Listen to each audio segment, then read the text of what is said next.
बिस्मिल्लाहिर्रहमानिर्रहीम। Botany B BS chemistry chapter number 2 students, आज हम क्लासिफिकेशन को डिस्कस करेंगे। The arrangement of plants into groups and subgroups on the basis of similarities is called classification. पौधों की arrangement groups में और मज़ीद जो उनके सब ग्रुप बनते हैं उनके अंदर कौन सी बेसिस पे, on the basis of their similarities is called classification. Classification दर्जा बंदी को कहते हैं, अरेंजमेंट को कहते हैं। The characters which are used as basis of classification are called criteria of classification. वो खसूसियात जो क्लासिफिकेशन की बुनियाद हैं उनको हम क्राइटेरिया ऑफ क्लासिफिकेशन कहते हैं। The major criteria of classification are morphology, anatomy, palaeontology, karyology है, embryology, serology, phytogeography, palaeontology and life histories. ये तमाम वो ब्रांचेज हैं जिसमें हम क्लासिफिकेशन की जो अरेंजमेंट है वो देखते हैं। The criteria of classification are based on various field of study. जो क्लासिफिकेशन का क्राइटेरिया है वो दे आर बेस्ड ऑन, उसकी बुनियाद किस चीज़ पे होती है, the various field of study. मतलब कि हम किस वाली फील्ड को स्टडी कर रहे हैं, कैरियोलॉजी को कर रहे हैं, फाइटोजियोग्राफी को कर रहे हैं। It has been changed many times, और ये वक्त के साथ साथ बहुत बार जो है वो चेंज हुई है। Criteria depend on new investigation, क्योंकि इन्वेस्टिगेशन करने के बाद कोई ना कोई नई चीज़ जो है वो देखने को मिलती है। For example, earlier the criteria for classification of algae were unicellularity और सिंपल मल्टी सेलुलरिटी। के पहले जो देखा जाता था कि एल्गी की जो क्लासिफिकेशन की गई है तो बताया गया था कि वो यूनिसेलुलर होते हैं या फिर सिंपल मल्टी सेलुलर होते हैं। And the presence of pigments, और उनके अंदर डिफरेंट किस्म के जो है वो कलर्स मौजूद होते हैं। Therefore blue green algae were placed in algae. इसीलिए ब्लू ग्रीन एल्गी, जिसको हम साइनोबैक्टीरिया भी कहते हैं, उसको एल्गी के ग्रुप में जो है वो रखा गया है। But this criterion was change for after the discovery of electron microscope. लेकिन जब इलेक्ट्रॉन माइक्रोस्कोप आया, इलेक्ट्रॉन माइक्रोस्कोप एक बड़ा माइक्रोस्कोप होता है जो कि दुनिया के किसी किसी कोने में ही मौजूद होता है। तो जब उसमें देखा गया तो कहते हैं कि ये जो व्यू है बिल्कुल गलत है।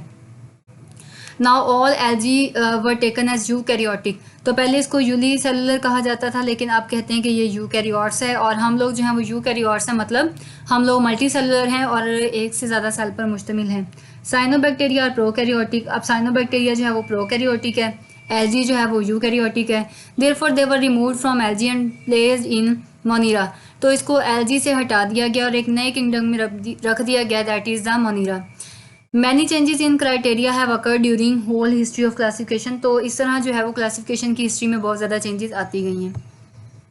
नेक्स्ट है units of classification. The units of classification is called taxa. Classification की जो इकाई है उसको हम टैक्सा कहते हैं। ईच टैक्सा और category is more general than the taxa और कैटेगरी बिलो इट। तो हर जो कैटेगरी है वो एक से जनरल है, एक से ज़्यादा ख़ास है दूसरे की निस्बत। The members of lower category resemble more with one another than the higher taxon. तो इस तरह के जो लोअर कैटेगरी में ऑर्गेनिजम्स आते हैं वो उनके अंदर जो है वो ज़्यादा रिजेंबलेंस है as compare to the higher one. Initially पहले क्या जाना जाता था, the classification was based on the appearance of morphology. Classification जो है वो मॉर्फोलॉजी की बुनियाद पर, उसकी अपीयरेंस की जो बुनियाद पर जो है वो की जाती थी। Later there was advancement in the knowledge of the cytology. लेकिन बाद में जो है वो चीज़ बेहतर से बेहतर होती गई। साइटोलॉजी सेल की स्टडी को कहते हैं, फिजियोलॉजी फंक्शंस को कहते हैं, जेनेटिक्स को देखा गया और मॉलिक्यूलर बायोलॉजी को देखा गया।